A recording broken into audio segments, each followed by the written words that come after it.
இனிமே கண்ணை மூடிட்டு கடலை எண்ணெய் வாங்கலாம்.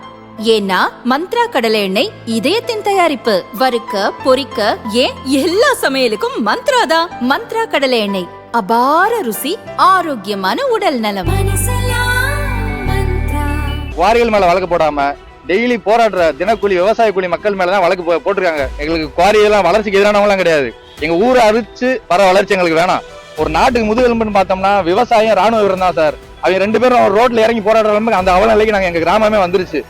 மதுரை மாவட்டம் கள்ளிக்குடி வட்டம் கல்லணை, புதூர், அச்சங்குளம், தூம்பக்குளம், நெடுங்குளம், உலகானி ஊராட்சிகளில் அரசு புறம்போக்கு நிலம், நீர்நிலைகள், பஞ்சமி நிலங்கள், விவசாய நிலங்களை ஆக்கிரமித்து சட்டவிரோதமான முறையில் குவாரிகள் இயங்குவதால் அரசுக்கு வருவாய் இழப்பு ஏற்படுவதோடு மட்டுமல்லாமல் கிராம மக்களும் பல வழிகளிலும் பாதிக்கப்படுகின்றனர்.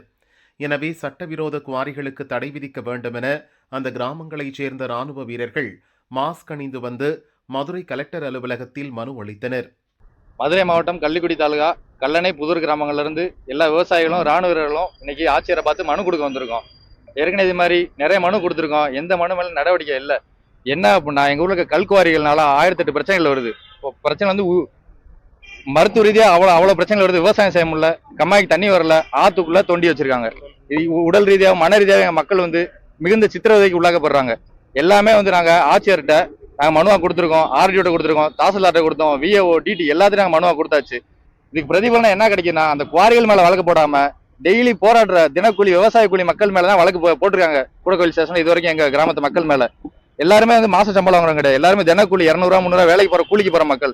அவங்க மேலதான் குவாரி பிரச்சனை. நீங்க எல்லாரும் நினைக்கலாம் தமிழ்நாட்டுல டெய்லி 1008 குவாரி பிரச்சனை ஓடுது, அதுல ஒண்ணு நினைக்காதீங்க. எங்க ஊர்ல இருக்க குவாரிகளுக்குள்ள பஞ்சமி நிலங்கள் இருக்கு. அதுக்கான ப்ரூஃப், சர்வே நம்பர், ரெஜிஸ்டர் காப்பில இருந்து எல்லாமே நாங்க வந்து கலெக்டர்கிட்ட கொடுத்தோம்.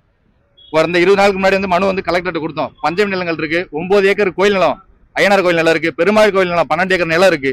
தாழ்த்தப்பட்ட மக்களுக்கு சமூக நீதியை காக்கணும்னு இந்த திராவிட மாடல் அரசு கொடுத்த பஞ்சமி நிலங்கள் எல்லாத்தையுமே அந்த மக்களை வஞ்சித்து ஏமாத்தி அந்த நிலங்களை அபகரிச்சு அதுல குவாரி நடத்திக்கிட்டு இருக்காங்க.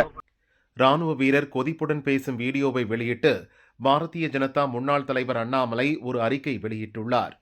அதில் கூறியிருப்பதாவது: நாட்டின் எல்லைகளை காக்கும் பணியில் ஈடுபட்டுள்ள ராணுவ வீரர்கள் விடுப்பு எடுத்துக்கொண்டு வந்து தங்கள் சொந்த கிராமங்களை கனிமவள கொள்ளையர்களிடமிருந்து காப்பாற்றுவதற்காக போராட வேண்டிய அவல நிலைக்கு தள்ளப்பட்டுள்ளனர்.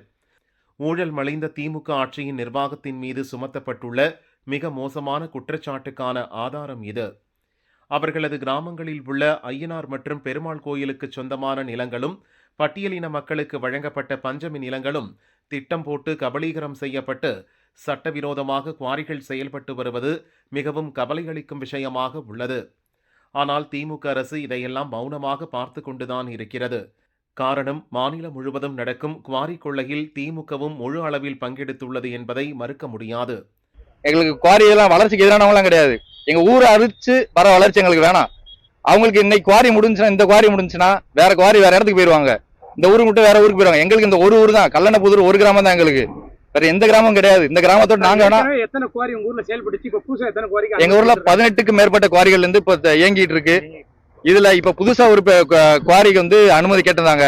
அந்த குவாரிக்காக எதிர்த்து அனுமதி கொடுக்கூடாது போராட்டம் பண்ணி என் மக்கள் 4 மாசத்துக்கு மேல வந்து போராட்டம் நடத்தினாங்க. உள்ளிரு போராட்டம் நடத்தினாங்க. எந்த அதிகாரிகளும் வந்து கண்டுக்கல. ஒரு கட்டத்துக்கு மேல மக்கள் வெகுண்டு எழுந்து ஆர்டிஓ ஆபீஸ்க்கு போய் முற்றுகை போராட்டம் மாதிரிட்டு நைட்டு ஃபுல்லா அங்கேயே உட்காந்துருந்தாங்க. அதுக்கப்புறம் நாங்க தனியா வந்து இன்ஸ்பெக்ஷன் டீம் அமைக்கிறோம் அப்படின்னு சொன்னாங்க.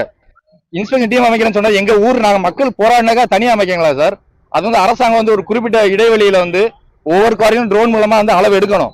அதான் பண்றாங்க. அதை வந்து எங்க ஊருக்கு வந்து கொண்டு வந்து நீங்க போராடினாலும் நாங்க கொண்டு வந்துட்டோம் அப்படின்னு காமிக்கிறாங்க. சரி, ரைட்டு, கொண்டு வந்துட்டாங்க. ட்ரோன் மூலம் அளவு எடுத்துட்டாங்க.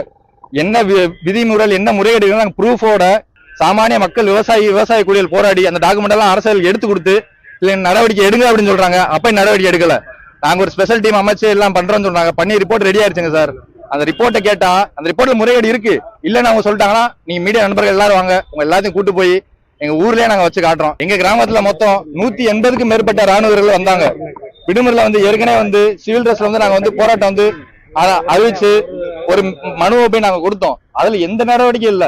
ஒரு நாட்டுக்கு முதுகெலும்புன்னு பார்த்தோம்னா விவசாயம் ராணுவ வீரம் தான் சார். அவங்க 2 பேரும் ரோட்ல இறங்கி போராடுற அந்த அவல நிலைக்கு நாங்க எங்க கிராமமே வந்துருச்சு. இதுமாதிரி நாங்க என்ன பண்றதுன்னு தெரியல. தமிழ்நாடு முழுவதும் சட்டவிரோத மணல் குவாரிகள் பெருகி வருவதை கண்டறிந்து அமலாக்கத்துறை ஏற்கனவே எச்சரிக்கை விடுத்திருந்தது. தமிழ்நாடு முழுவதும் சட்டவிரோதமாக மணல் அள்ளப்படுவது பற்றி பாரதிய ஜனதா சார்பில் நாங்களும் பலமுறை எடுத்துரைத்துள்ளோம். இத்தனை கடுமையான எச்சரிக்கைகளை விடுத்த போதிலும் திமுக அரசு எந்த நடவடிக்கையும் எடுக்காமல் வேண்டுமென்றே வேடிக்கை பார்க்கிறது. இதன் மூலம் சட்டவிரோத குவாரி செயல்பாடுகளுக்கு அது உடந்தையாக இருப்பது உறுதியாகிறது. சட்டம், நீதி மற்றும் பொதுமக்களின் உரிமைகளை முற்றிலும் திமுக அரசு புறக்கணித்து விட்டது என்பதையும் இந்த சம்பவம் அம்பலப்படுத்தியுள்ளது என அண்ணாமலை கூறியுள்ளார்.